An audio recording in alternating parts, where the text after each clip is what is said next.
আমি জানতাম মেজদা তুমি ফিরে আসবেই, আমি তো জানতাম। এ তো হতেই হতো। তোমার মাথার উপর মা ঘোমটা কালীর আশীর্বাদের হাত রয়েছে, যে তোমার মাথার উপর শৈলমায়ের হাতও যে আছে, তাই না? দরকারের সময় হাত তুলে নিয়েছিল, এখন নাটক হচ্ছে। আচ্ছা ডাক্তারবাবু, নীলা দিদি এলো না? না, ওকে বললাম আসতে, কিন্তু এলো না। আমি বুঝতে পারছি না ওর কি হয়েছে। একবার ওর সাথে কথা বলে দেখতে হবে। যা মেজ ঠাকুরপো, তুমি যে ভালোই ভালোই ফিরে এসেছো, এটাই আমাদের সবার শান্তি। মা আমাদের সবার কথা শুনেছেন। চলো এবার ঘরে চলো, অনেক ধকল গেছে না তোমার উপর? দাঁড়াও,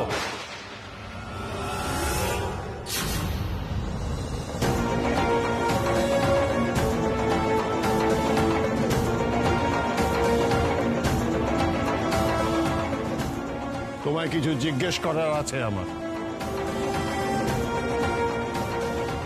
আমায় সত্যি করে বলো তো, তুমি চেনে বুঝে ওই ভদ্রলোককে নকল হিরে দাওনি তো?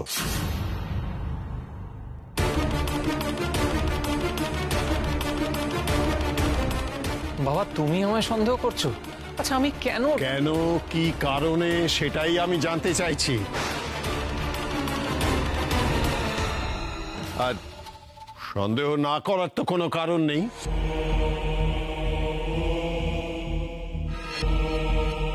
আর গৌরীও তো একদিন বলেছিল,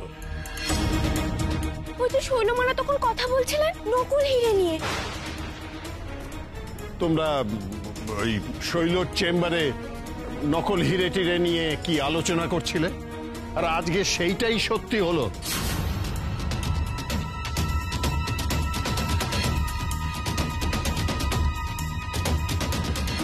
কি যোগসূত্র এই দুই ঘটনার মধ্যে, তোমাকে আজ বলতেই হবে।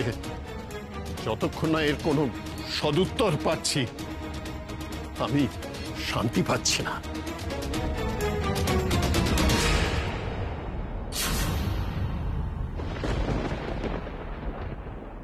দিদি ভাই, তুমি বলো তো, তুমি সেদিন শুনেছিলে না যে অতনুরা নকল হিরে নিয়ে কিছু কথা বলছিল?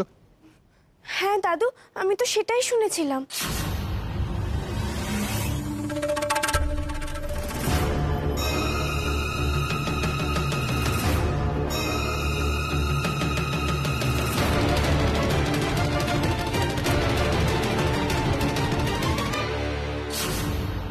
এত বড় সাহস গৌরীর, আবার সবার সামনে ও হ্যাঁ বলে দিল। দেখলে তো, এর পরেও তোমার কিছু বলার আছে অতনু? বাবা, তুমি আবার ওর কথা বিশ্বাস করছো, আর ওর কথা বিশ্বাস করে তুমি আমাকে সন্দেহ করছো। সন্দেহ করার তো আর কিছু বাকি রাখুন। তোমার জন্য আমাদের বাড়িতে পুলিশ ঢুকলো, তোমাকে বাড়ি থেকে অ্যারেস্ট করে নিয়ে গেল। এর পরেও তুমি বলছো যে তোমাকে সন্দেহ করব না? বাবা, ওটা একটা মিসআন্ডারস্ট্যান্ডিং ছিল। গৌরী কি বোঝে, কি শুনতে কি শুনেছে কে জানে, সেটা নিয়ে প্রলাপ বকছে, আর তার সঙ্গে তুমি সেই ঘটনাটাকে এর সঙ্গে মেলাচ্ছ। তোমার মনে হয় বাবা যে আমি এই কাজটা করতে পারি? বলো, মনে হয়? দাঁড়াও মেজদা,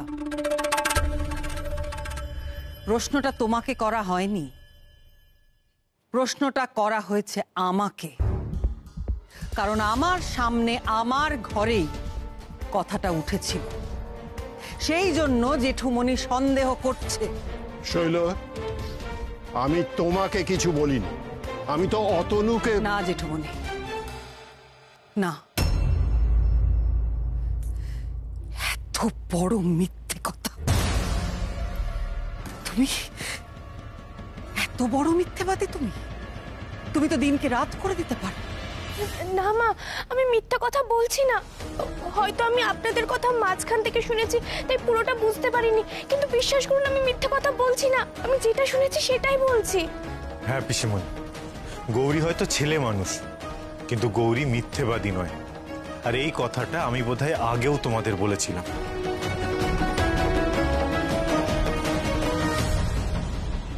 ও বাহ, তাহলে তুই কি বলতে চাইছিস ঈশান? তুই এটাই বলতে চাইছিস তো যে মিথ্যেবাদী তাহলে আমি? আমার দিকে আঙুল তুলছো তো তোমরা সবাই? না শৈল, না, আমি কারুর দিকে কোনো রকম আঙুল তুলছি না। আমি শুধু জানতে চাইছি যে এরকম একটা বদনাম কেন হলো। এত বছরের পুরনো আমাদের এই রত্নের ব্যবসা, আমার 4 পুরুষের পুরনো ব্যবসা। আমার পূর্বপুরুষ ঘনরাম ঘোষালের ছেলে মাখনলাল ঘোষাল নিজের চেষ্টায় এই ব্যবসা দাঁড় করিয়েছিলেন। প্রত্যেকে ওনাকে চিনতেন ওনার সততার জন্য। তার মতো সৎ সজ্জন বাঙালি ব্যবসায়ী তখন আর দ্বিতীয় কেউ ছিল না। আমরা প্রত্যেকে সেই গুডউইল বজায় রাখার চেষ্টা করেছি। আমাদের পরিচয়, আমাদের সততা, যারা আমাদের কাছ থেকে রত্ন নেন তারা চোখ বুঝে ভরসা করতে পারেন আমাদের ওপর। আজ কি এমন হলো যে অভিযোগের আঙুল উঠলো তোমার দিকে?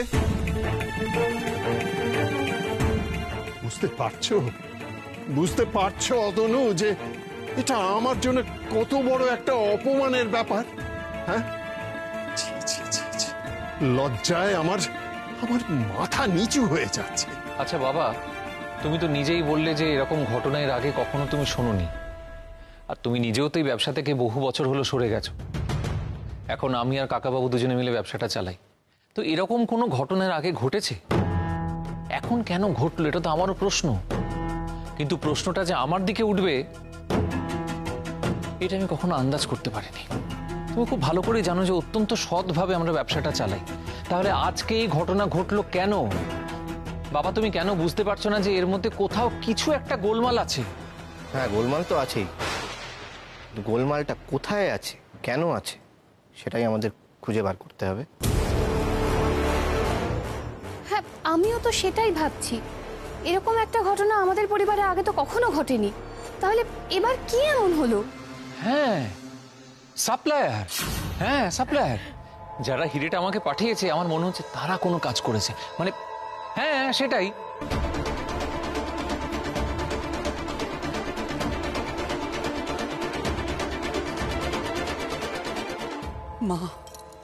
মা গো মা, তুমি কি দিন দেখালে আমাকে মা। জেঠুমণি, তুমি এই মেয়েটার জন্য আমাকে সন্দেহ করলে? শুধু এই মেয়েটার কথার উপর ভিত্তি করে আমাকে সন্দেহ করলে তুমি? শৈল, তুই বারবার এক কথা কেন বলছিস বলতো? দাদা তোর দিকে আঙুল তোলেননি। গৌরী তো তোর চেম্বারেই কথাগুলো শুনেছে, আর তার সঙ্গে নকল হীরের ব্যাপারটা, এমন ঘটনা ঘটলো, সব মিলিয়েই আর কি ব্যাপার। তুমি আর কথা ঘোরানোর চেষ্টা করো না মা। আমার যা বোঝার আমি বুঝেছি। তোমরা সবাই ভুলতে বসেছো যে আমি শৈল মা, দেবীর অংশ আমি। এইরকম একটা তুচ্ছ ব্যাপারের সঙ্গে আমাকে জড়াচ্ছ তোমরা। আমার এত বড় অসম্মান হচ্ছে এই বাড়িতে শুধুমাত্র এই মেয়ের জন্য। না মা, না মা, আমি সেভাবে বলতে চাইনি। চুপ করো, একটা কথা বলবে না তুমি। তোমার এই মুখ আমি দেখতে চাই না। ছি।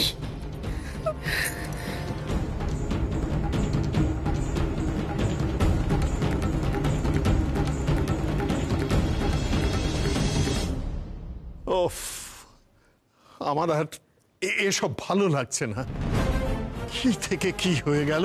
আমি একটা কথা বুঝতে পারছি না, আপনি নিজের ছেলের ওপর এরকম একটা সন্দেহ করছেন কি করে? কে না কে কি একটা বলে দিল, সেটার উপর ভিত্তি করে আপনি এরকম ভাবে বলছেন? বাবা, মেজো কাকিমণি, তুমি গৌরীর সাথে কিভাবে কথা বলছো? গৌরী বাইরের কেউ নয়, এই বাড়ির বউ।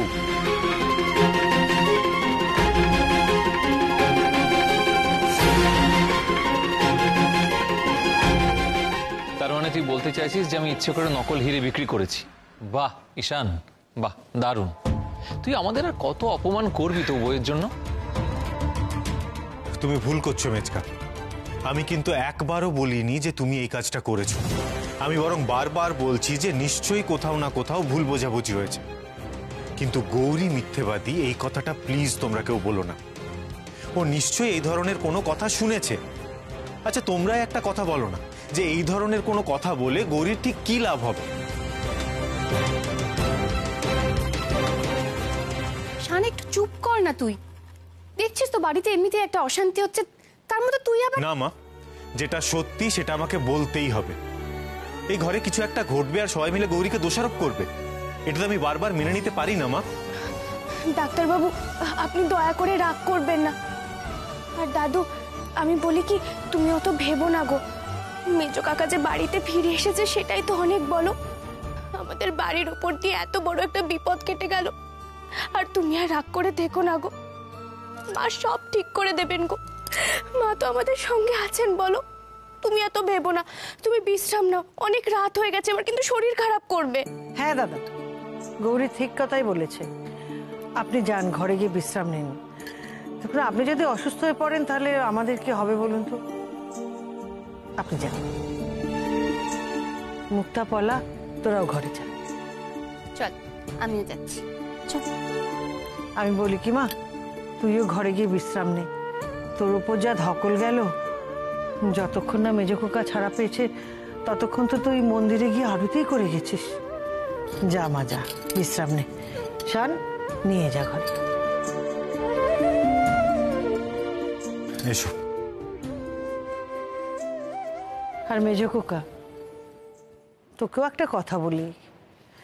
দেখ, তুই ঠিক করেছিস কি ভুল করেছিস আমি জানি না, তবে একটা কথা মনে রাখিস, এই যে আজ তুই ছাড়া পেয়েছিস সেটা কিন্তু ঘোমটা কালী মায়ের কৃপায়। তাই মায়ের সম্মানটা বজায় রাখিস। কোনো অন্যায়ের পথে পা বাড়াস না বাবা, তার কারণ ঘোমটা কালী মা কোনো অন্যায় সহ্য করেন না। কথাটা মনে রাখিস।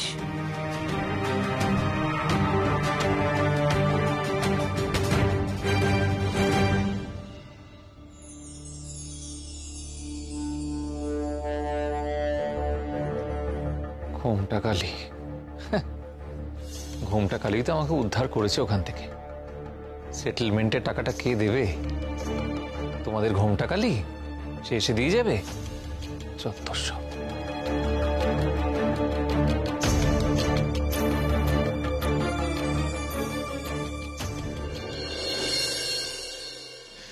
সারাদিনে আজকে যা ধকল গেল না, প্রচন্ড টায়ার্ড লাগছে।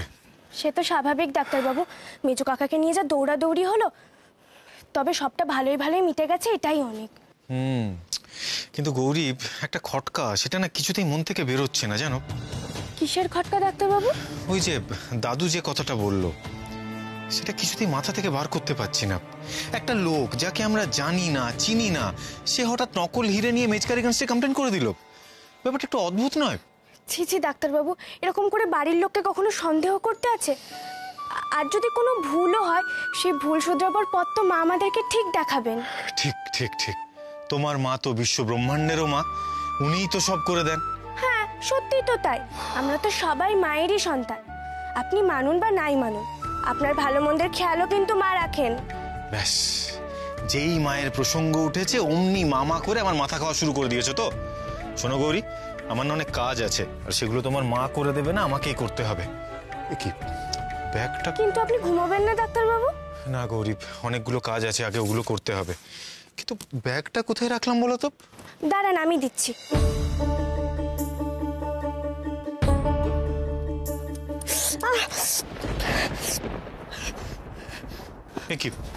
কি হয়েছে গৌরী? কই কিছু না তো, এই যে আপনার ব্যাগ। দাঁড়াও গৌরী, হাতটা দেখি। না ডাক্তারবাবু। গৌরী, হাতটা দেখি।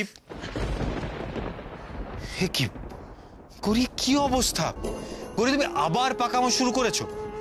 মনে নেই যে বিয়ের সময় এই নিয়ে কত ঝামেলা হয়েছিল? তারপরে আবার হাত পুড়িয়ে আরতি করেছো তুমি? কিছু হয়নি ডাক্তারবাবু, আর আমার তো এসব করে অভ্যেস আছে। হ্যাঁ, সেই মানে তুমি ছোট থেকে হাত পুড়িয়ে আরতি করতে করতে বড় হয়েছো তো। গৌরী, তুমি কোনো কথা কেন শুনতে চাও না বলো তো? দাঁড়াও, ওষুধ লাগিয়ে দিই। না ডাক্তারবাবু। গৌরী চুপ।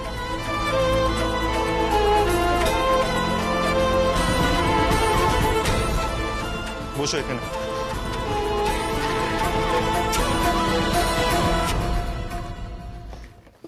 ডাক্তারবাবু আপনি অকারণ গৌরী আবার একদম চুপ। ও তোমাকে তো আবার বেশি বকাও যাবে না এখন, তাহলে আবার ব্ল্যাকমেল করা শুরু করবে। মাঝরাত্রিরে এমন কান্না শুরু করবে যে আমি তারপর ঘাবড়ে যাব। গৌরী আস্তে, আগের দিন মাঝরাত্রিরে তোমাকে সামলাতে আইসক্রিম আনতে হয়েছিল, এবার আবার অন্য কিছু আনতে হবে।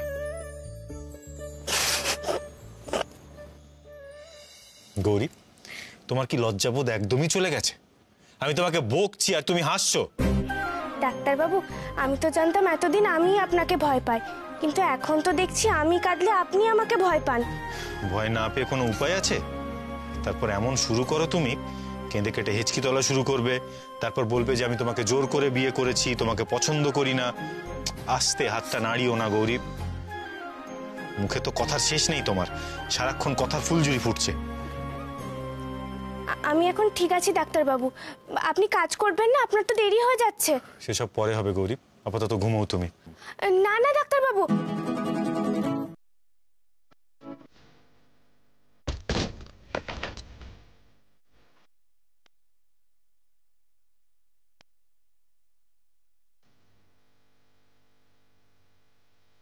গৌরী ঘুমিয়ে পড়ো এবার, যাও।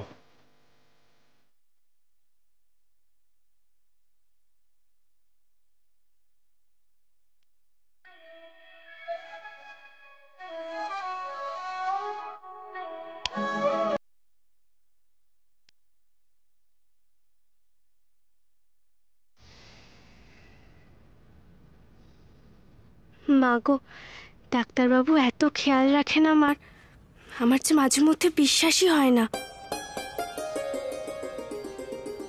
কিন্তু মা এই নকল হিরে কোথা থেকে এলো গো? আমার মন বলছে কেউ একটা নিশ্চয়ই অন্যায়ভাবে কাজটা করেছে, কিন্তু মায়ের কাছে অন্যায় করে কেউ পার পাবে না। যদি অন্যায় কেউ করে থাকে তাহলে মা তাকে দিয়ে ঠিক প্রায়শ্চিত্ত করাবে।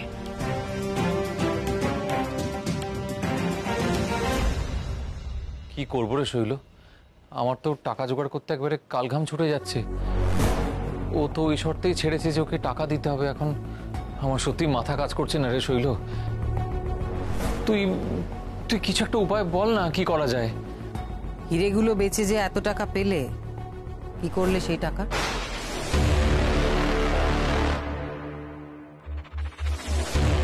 এই রে, কি করেছি শুনলে তো রক্ষে থাকবে না। কি বলবো? চুপ করে আছো কেন, বলো। ওটা দিয়ে না আমি ওই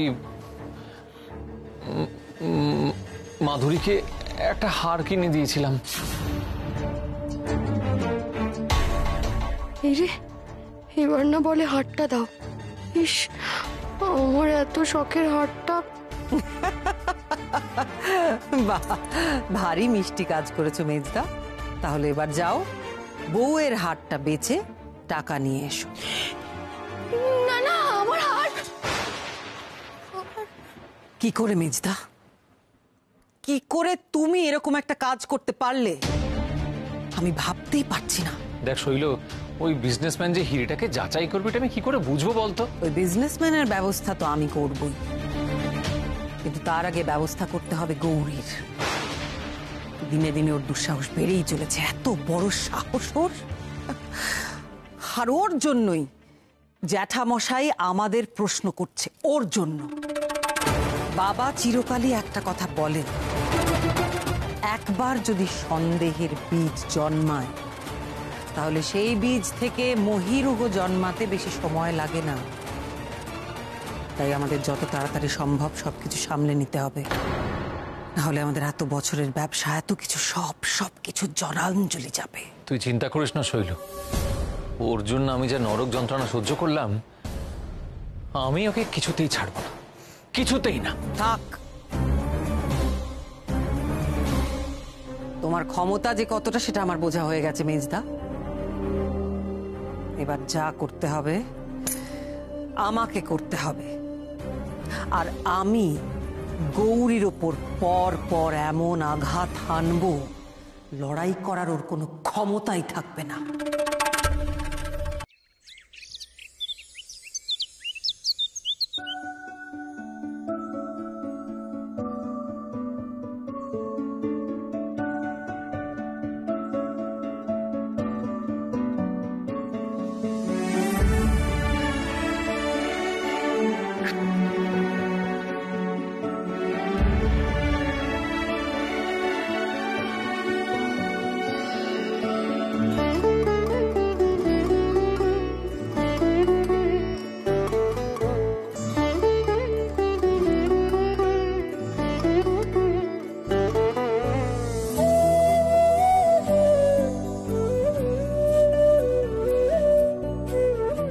আসছি মা।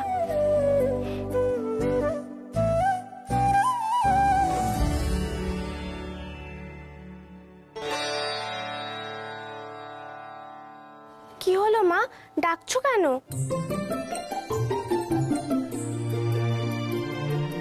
আচ্ছা, বুঝতে পেরেছি, তুমি একা একা খাবে না, তাই তো?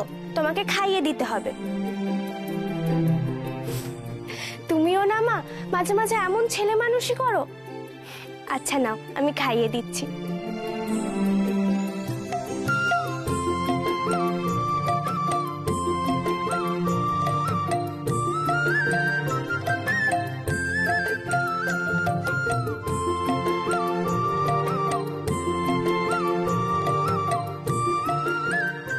এই না, খাও।